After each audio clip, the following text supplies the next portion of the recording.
Hey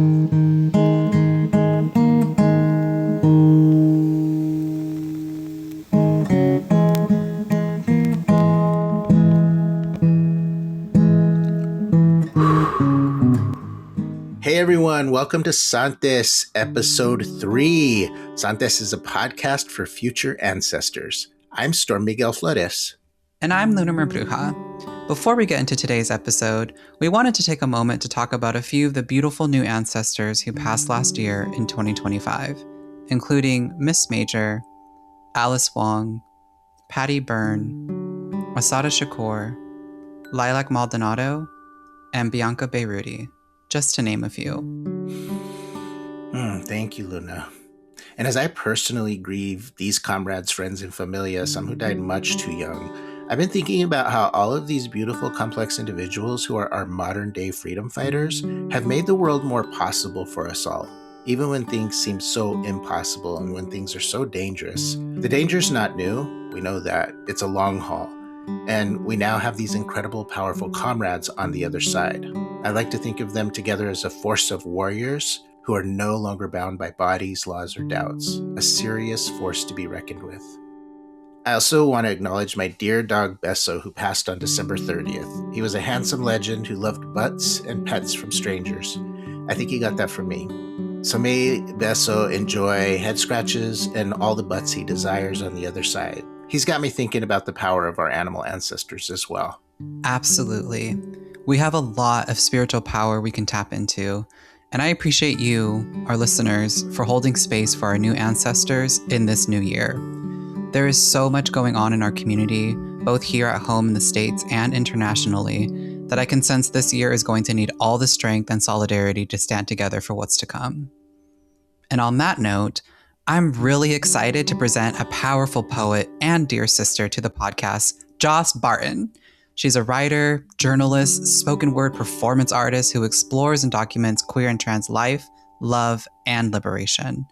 Her work blends femme-fever dreams over the soundtrack of The American Nightmare.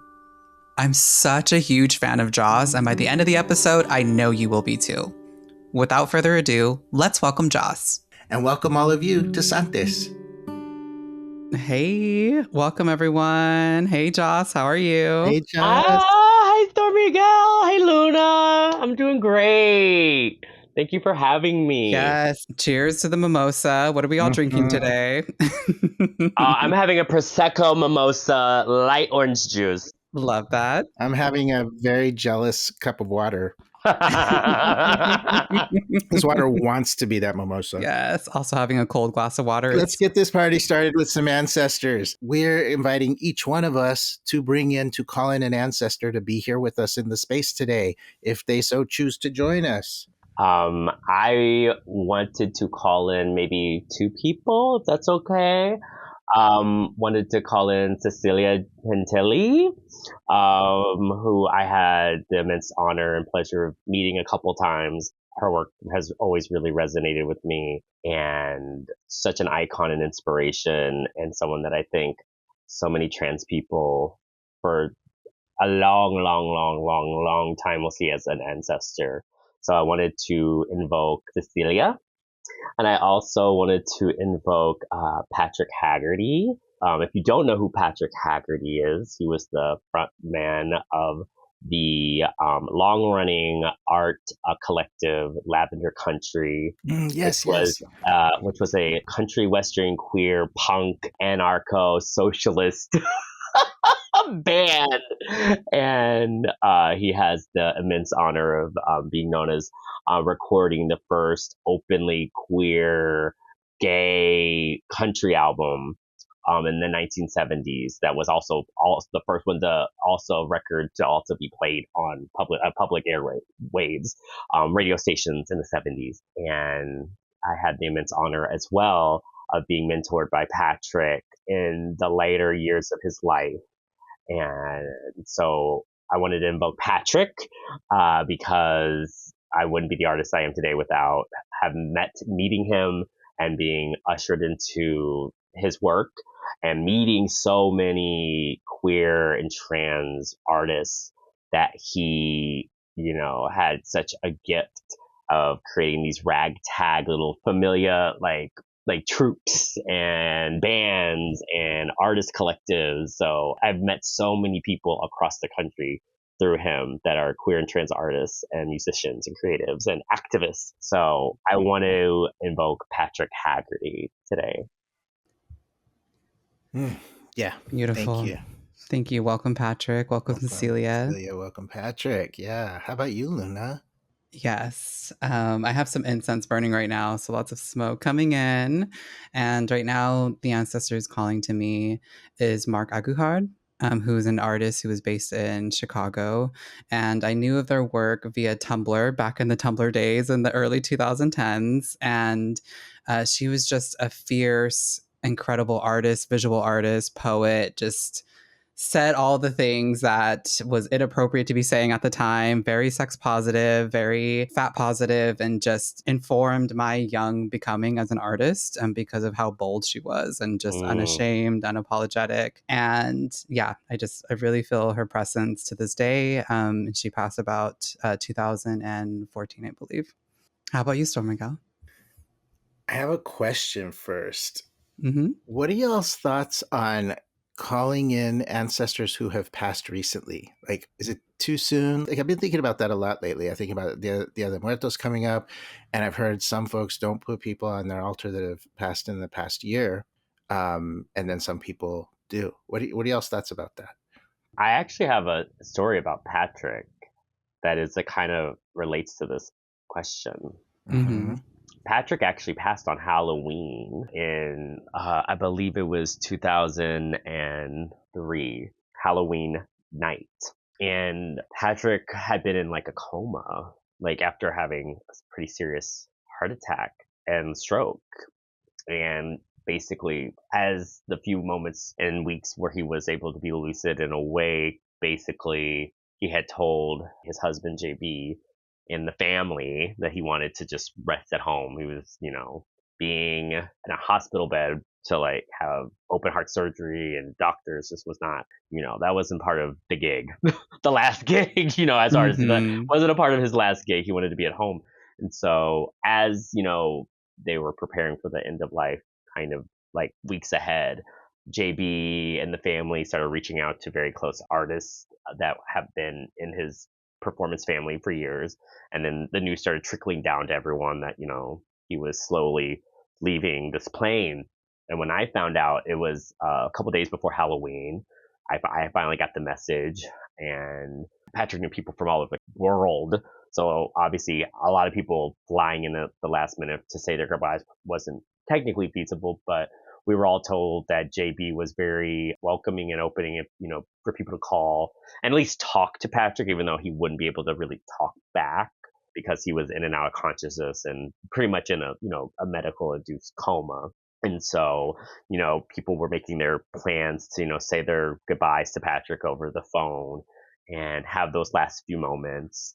And I had just had Patrick and JB stay with me when I had first moved to Chicago. The summer I had moved to Chicago, they had come to do some final recordings and studio sessions in Chicago with some of their close collaborators. And so they were recording in a studio in Logan Square for about a week. And similar to what I told you, Luna, like anything for you, Patrick was like, well, they want to put us up in a hotel, but, I'd rather just stay with you, girl. And I was like, okay, I have this like 80-year-old, like a queer elder and his husband and one of their other band members with me in a small Chicago studio apartment. For a week. Wow. So, and I had a bed. I had a bed and a couch. The couch could sleep me and the other studio musician, and I made sure JB and Patrick had the bed. But it was a week of like 4 people living in a tiny Chicago studio. But like I said, anything for Patrick. I was like, we do have an elevator in my building, but I live on the top floor, and it is small, but Patrick wanted to stay there, so I said sure.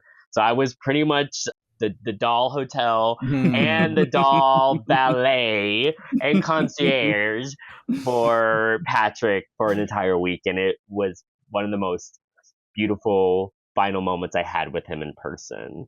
We talked, we laughed.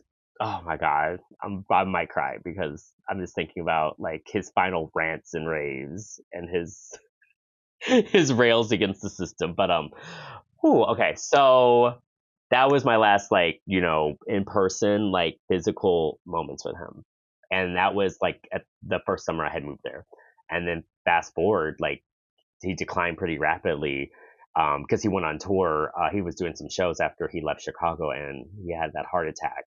And so by Halloween, he was moving on to the next the final next transition, right, on this experience that we all share. And so I made plans to call JB, his husband, and JB was so happy to hear from me. He's like, I really truly believe that he hears everyone that like is calling, but he probably won't be able to. He's probably not going to speak or say anything. He's pretty much in and out of it, and the few times he does like have these little moments, he's not really awake.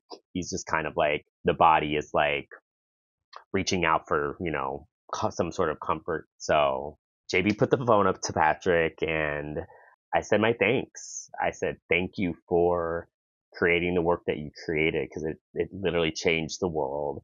Thank you for raising so many of us into this work.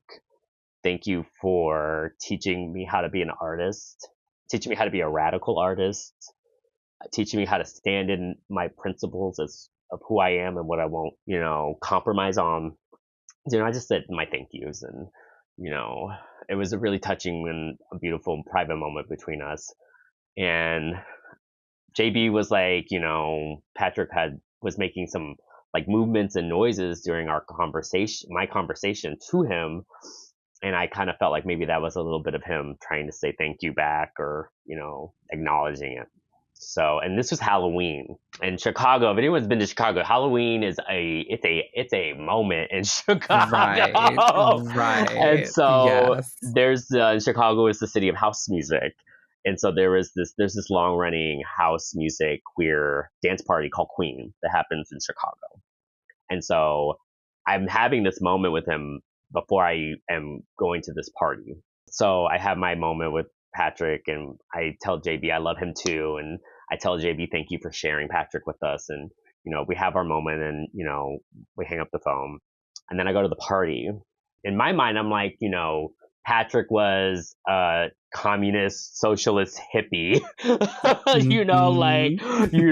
gay cowboy, queer cowboy, like that grew up in the 70s and, the 80s. So, Patrick partied. Patrick had a lot of party life, so in my mind, I was like, I'm going to do Patrick justice and like just really reveling my queerness and my transness tonight and try to have those moments. And, I am in the front of this DJ booth, in front of the stage, in front of these speakers, and I guess I am on some what you may call candies. I have my candies. I'm opening my portal, in the ways that I do. And the music is sickening and it's fabulous, and I'm just like dancing. And when I am like in nightlife and at club scenes and at raves, like I definitely love having the music take control of me. But like there's always a sense of me being like in the room with it.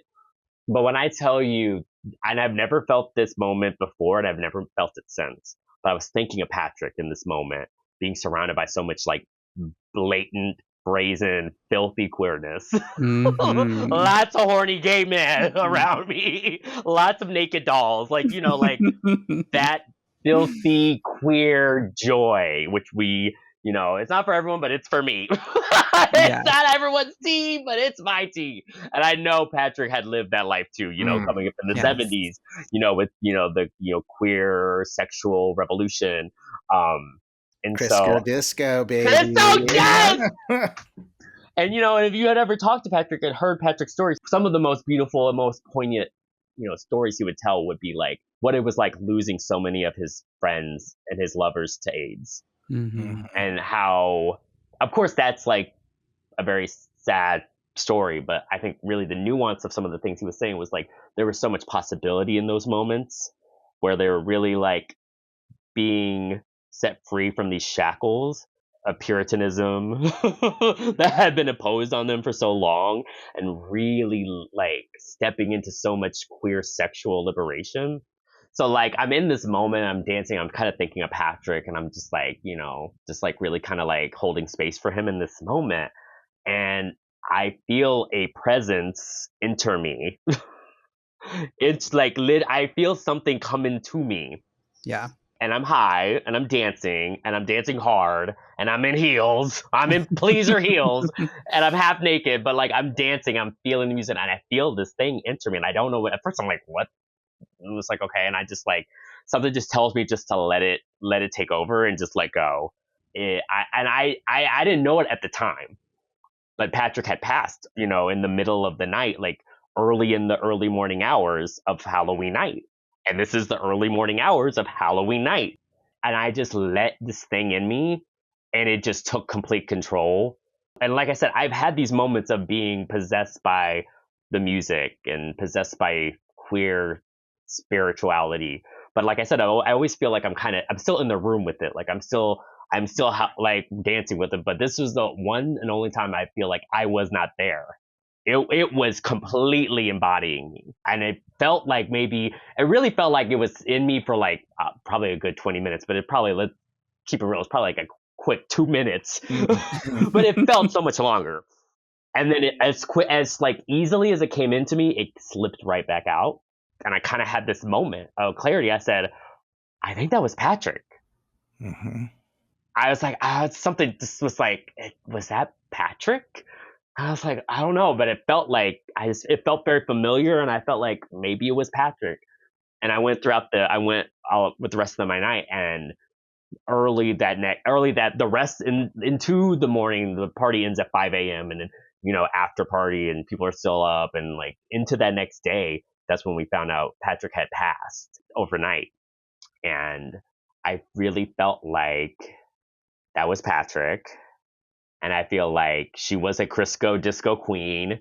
And I feel like if anything, and she knew I was a party girl, she knew I was a disco queen too. And that was one of the things that really like bonded us, was our love for like just like dance music and like queer revelry. And I felt like maybe if that was a way for her to experience one last like disco, I just felt so honored that she chose me as a vessel. So to answer your question, I think it really depends. It depends. And I feel like when our ancestors are in that space of being here with us and also not here with us, this liminal space of like coming into something, bursting out of this cocoon that we are in here and into something else, I feel like there's a lot of freedom that they have. And I feel that, you know, whether they're in that process of passing or right after they pass, like, I think it really kind of depends on the ancestor. You know, do they want to experience one last thing? Do they have one last thing to tell us, teach us? Yeah. You know, or are they so ready to get into that next space? Mm-hmm. So I personally don't think it's a problem or an issue. And I think it's very appropriate. I think it really depends on the ancestor. If they want to stick around for a little bit longer, to just, you know, to have that like invocation or not. So that would be how I would kind of frame that question. Bless your vessel, Joss. Honestly, Yes. like you were the party container, and Patrick was like, "Let me live it up one last time." Well, and that was so serious, like, because some of our favorite conversations was us just like dishing and gabbing and kikiing and gossiping, and a lot of it was about sex, you know, and like what it was like being in the 70s.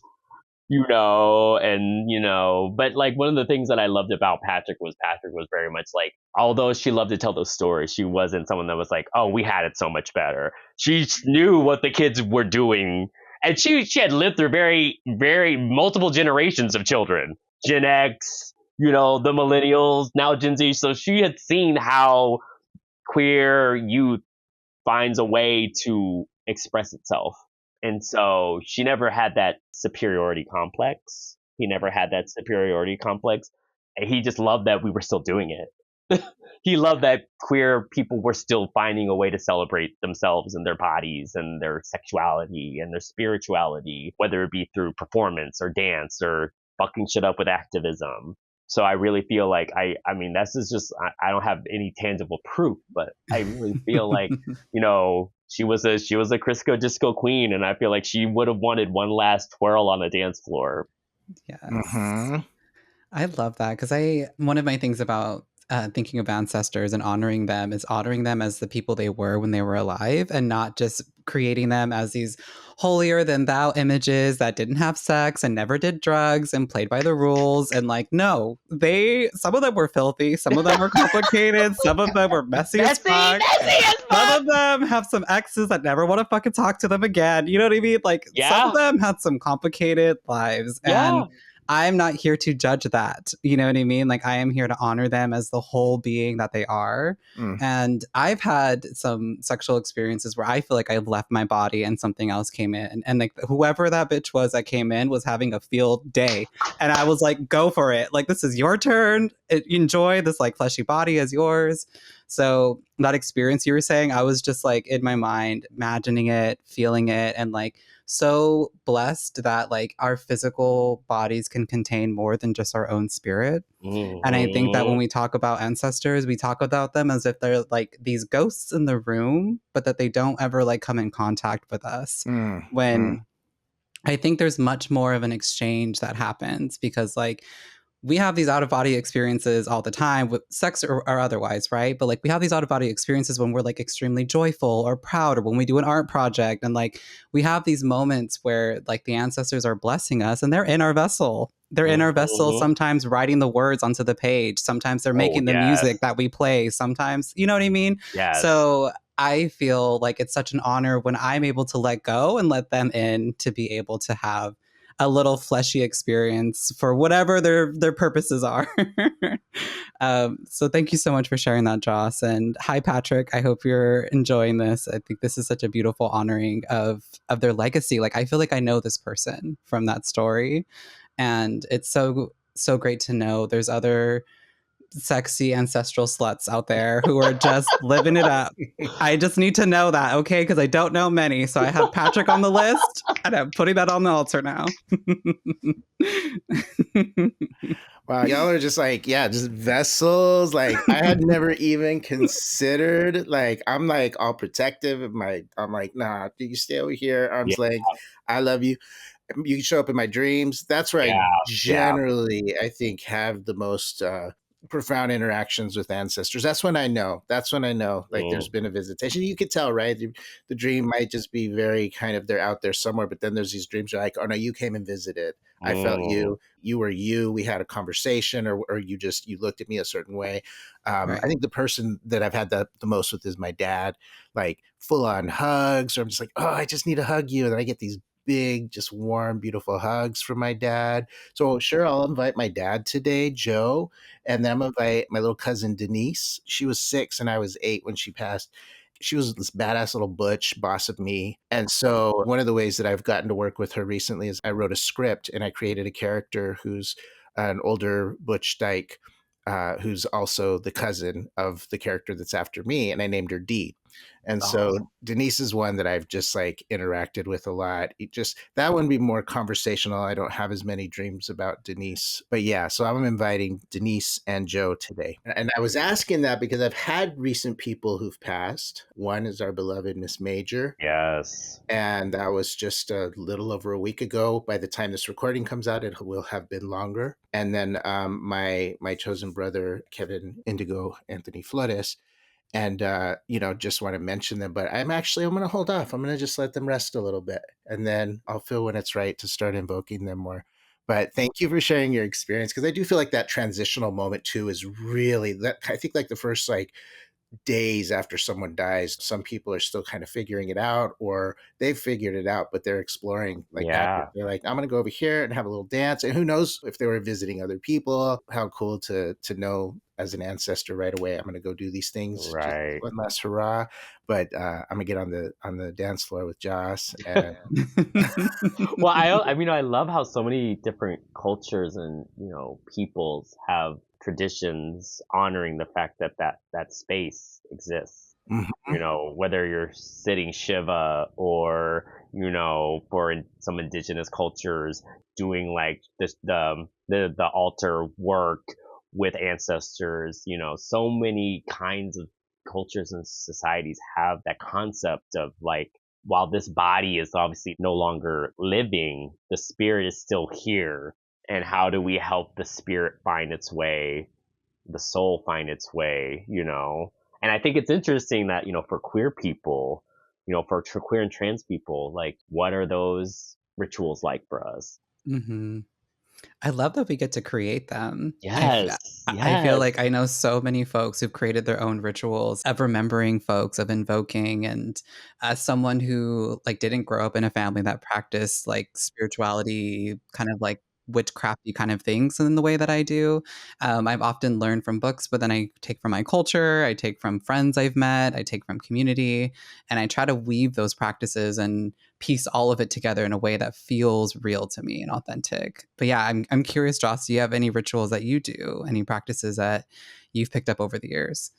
I think honestly for me, writing, I will say, like, I haven't had a whole lot of close, intimate death in my life. And so, unlike some people who have so many close, intimate relationships like shut off because of death, I don't have a plethora of those experiences. But the ones that I do have, particularly, like I said, Patrick being a big one, my grandmother, when she passed, I was incredibly close to my grandmother, and when she passed, that was an incredibly emotional time in my life. Also, I'm thinking of like Bryn Kelly. When Bryn Kelly passed away, Bryn Kelly was another, sister of mine and an artistic, like, inspiration and mentor. But when some of these people have passed, I find that I've almost always written something honoring them, eulogizing them, invoking them. So for me, it's the writing process for sure with my poetry and my writing. So that's my ritual.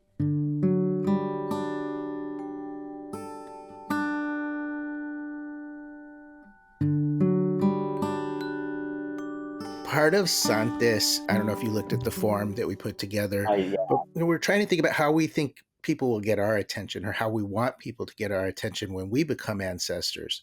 And so thinking of like what your practices are and the things that are important to you, what do you think would get your attention as an Oh, ancestor? I've already set this out. All right, let's hear it. Yes. I've set this out. Like, obviously, I mean, this might sound morbid, but I hope I live to be very old so that I do have a long list of requirements Mhm. for my passing celebration. I Mm-hmm. hope I get to have that experience. But Yes. but if Mm-hmm. I don't, I have said one thing to people. I wrote a poem called "When the Oracles Leave" that is one of my most treasured pieces that I've ever written. And it was a poem that was influenced by some people's passing, but it's not necessarily about anyone in particular. It was more written in this moment of deep COVID, so deep quarantine when there was a lot of mass death and a lot of the deep understanding and realization what the Trump administration was doing and what they were going to continue to do. Mhm. It was this portal opening in my mind of being like, it's bad, but it's going to get really, really worse. We need our oracles. We need our leaders. We need our ritual workers. We need our shamans. We need our artists. We need our fighters. We need our warriors more than ever right now. So it's really a poem about what happens when the people that we know and we idolize or lionize is doing this work. What happens when they leave? So how do we take those lessons and that work that they've taught us and we become that ourselves and continue that work throughout this fight, right? That's kind of really what the poem is about. And it's set within this concept of like when the oracles leave. This is how these people fought against these systems of oppression and these systems of fascism, but they're going to leave eventually. So like, what do we do after they're gone? So that's what the poem is about. And so I have instructed some of my most well-respected poetry peers that if I am to pass, someone better write a poem called "The Oracle Done Left." Mm.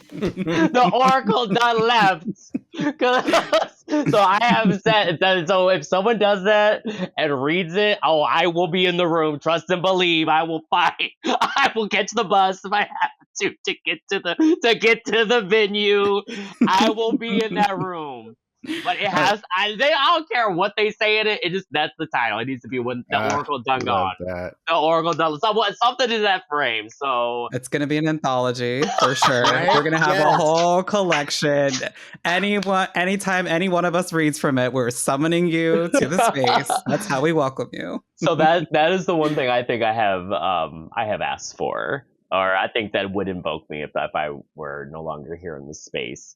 So yeah, That's beautiful. That's so powerful. I think it's the biggest gift you can give a writer, right? yes, It's the biggest gift we can give to you. And I think that's such an honor to be able to know that ahead of time and to be able to do that for you. Because that is something that's come up on this podcast is when people are passing, like, how do we show them love? Right? Yeah. Because if they're not here to give you those instructions, then what can we do to honor you and the relationship that we have? So thank you so much for sharing that with us and everyone else. This sounds like this is a message you've shared far and wide. So we're putting people on notice now. Putting people on notice. Well, and also really just reading the work, Yeah. I would like to imagine that my poetry will outlive me even for a little bit, even if it's just for a little bit, that would make me feel so honored as an ancestor. So, just reading the work, sharing it, and performing it, it can be as simple as that. But like you said, it is the greatest honor as a writer for someone to continue reading your work after you've long gone, and writing things in your honor, in your style, in your cadence. Like it is an honor. So, that would be something that really would bring me out of the ether. So yeah. And I love that you just name it. I want to live to be old. And so I love the idea of you living to be very old and there being many generations of that piece, of that poem. And like that anthology that Luna said, and every piece. Can you imagine? I'm envisioning that. Oh, thank you. Yeah, that would be amazing. For so long when I was very young, I really didn't want to be an old person. I was very much in the closet and living in a very religiously oppressive environment. And then even when I did come out the closet, and even when I did finally begin to transition, I still didn't have that forethought or that foredream. But now I really do feel that. I think there's a couple reasons. One, I think I have a couple of very beautiful trans daughters that I feel like I want to grow old so I can see how they, live and love and, become beautiful, mature trans women. She's mother now. She's mother now. I've been mother for a while. Well, you met my daughter Sochi, my firstborn. Yes. Well, I have two. She's I have a couple. beautifully. Yes. Has she not? Gorgeous. Gorgeous. I have a couple other daughters now too. So I think that was a big reason. I'm like, I would just love to, continue living so I could just see how their lives change and become beautiful, testaments of their resiliency. I just want to see what they do. Yeah. So I think that's one of the reasons. And the other reason is there's so much more I want to do as an artist. There's so much more I want to do as an artist. So I'm like, and I'm an artist that takes a long time to do the things that I do. It takes me a long time to write things. So I need the time. I need the time. Yes, I am so excited for what you bring into the world because you brought such excellence before. And earlier we had mentioned that there was a Chicago residency going on. Is there something? Yeah, what are you cooking up? What's happening up in the Joss laboratory now? Wow. Well, the residency in particular is I do a performance curatorial residency called Transvengeance, and I get to host and curate a trans-centered performance showcase, which also has an open mic component. It's a collaboration with the Guild Literary Complex of Chicago, and they are a nonprofit literary organization in Chicago that works with writers and poets and other literary artists in the Chicago area to amplify writers and storytellers and poets. So they have a lot of different programming that covers like primarily like marginalized like voices in the literary world. And so I am really grateful that I get to work with them. And basically what we do is it's a small but mighty budget. And I get to curate trans performers of all kinds. Like the one rule of trans vengeance is really like you can pretty much do anything. The one question we ask is, what does trans vengeance mean to you, or how do you enact trans vengeance? And so they're trans performers, and then I book them and pay them to do like a featured performance set. I host a show, and then we also have just a small little open mic in conjunction with it for the audience or whoever, the community. Anyway, you don't have to be a trans person to be a part of the open mic, but like it allows people to kind of get involved in the world of performance. And so we do the open mic, and then we have the main show, so to speak, with the feature performers, and I get to curate them.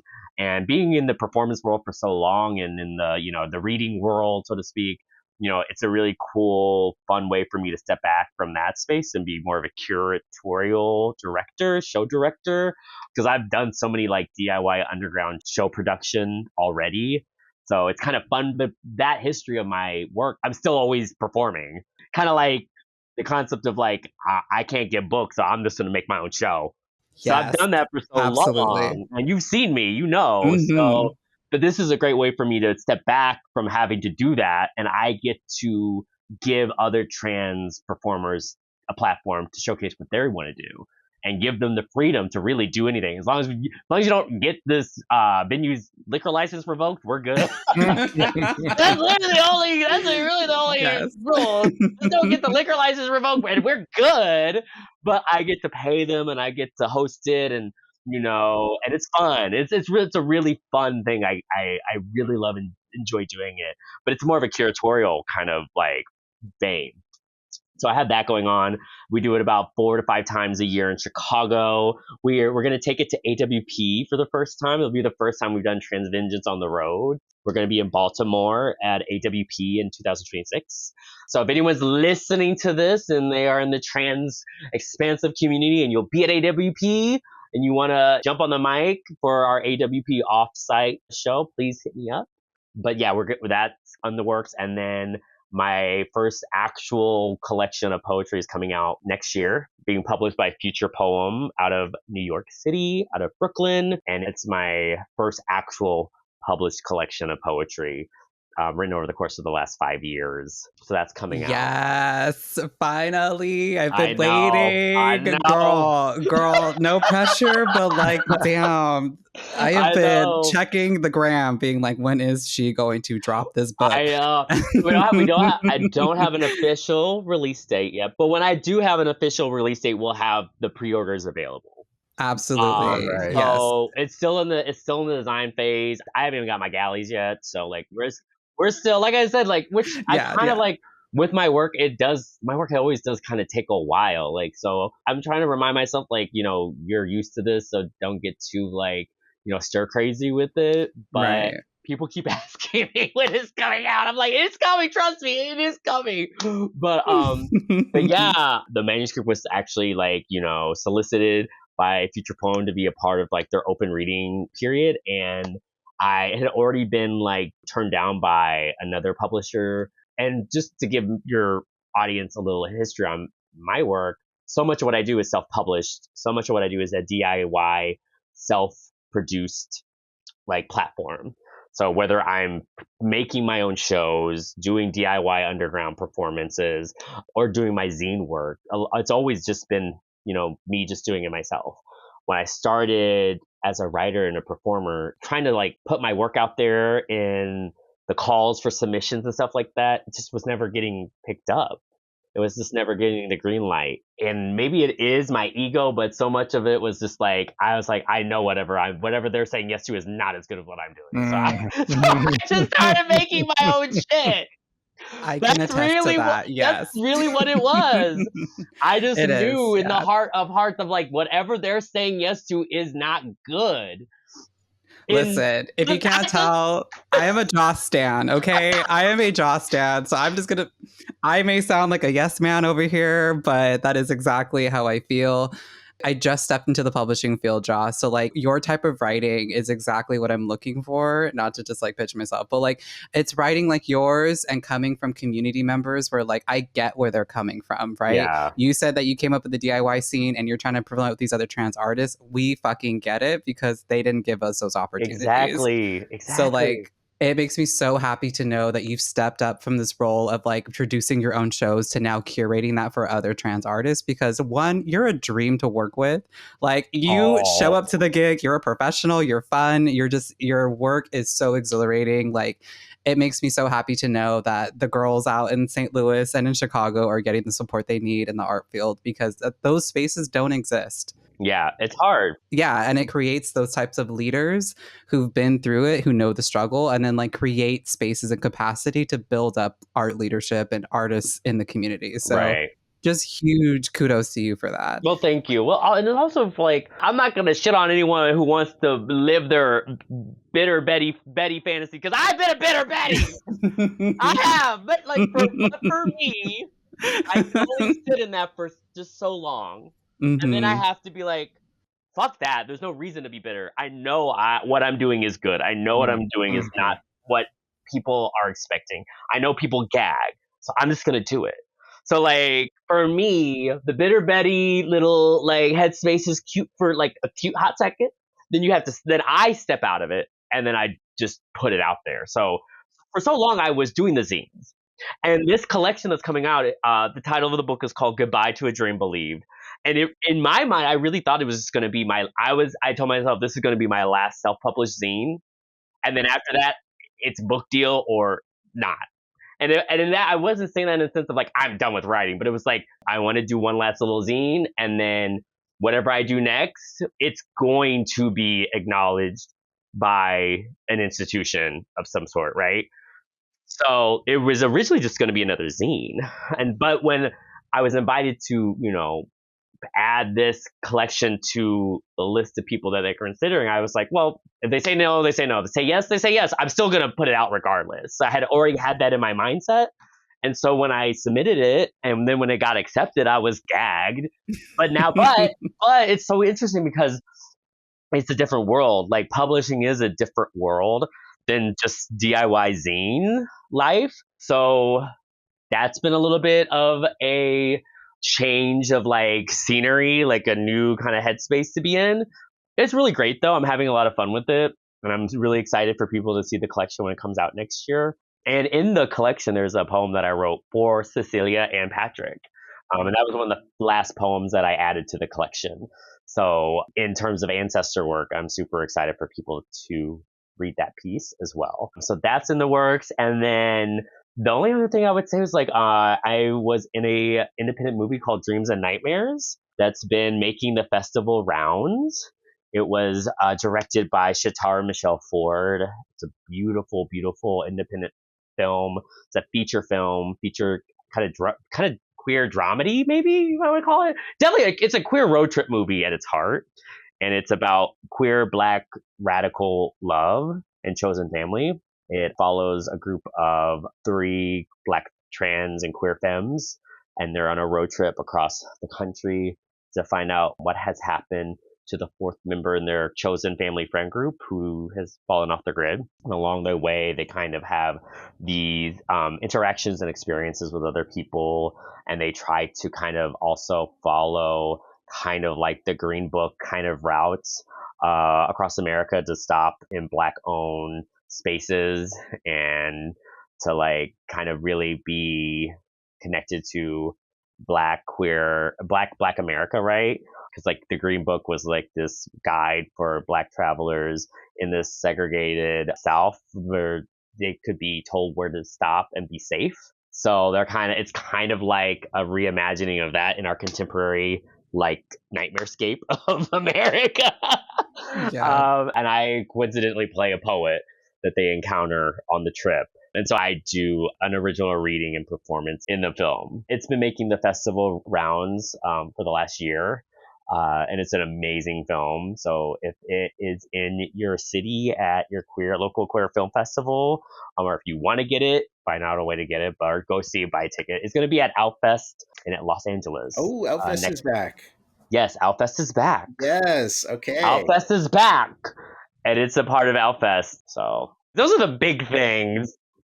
Oh my gosh. Thank you so much, Joss. That was incredible. Your work is just incredible. I'm surprised and not surprised by how many different ventures you got going on right now. Because like next time we talk, there's probably gonna be 13 more popping up too. Oh God. I hope so. I hope so. But like as you know, being a queer creative artist, like it is fabulous, but it still doesn't really pay the bills. I still work in the service industry. I still, clock in, clock out. But I feel very happy that I am in a space where I'm still making the art that I want to make and saying the things I want to say. And I have the hope that I can just continue doing that.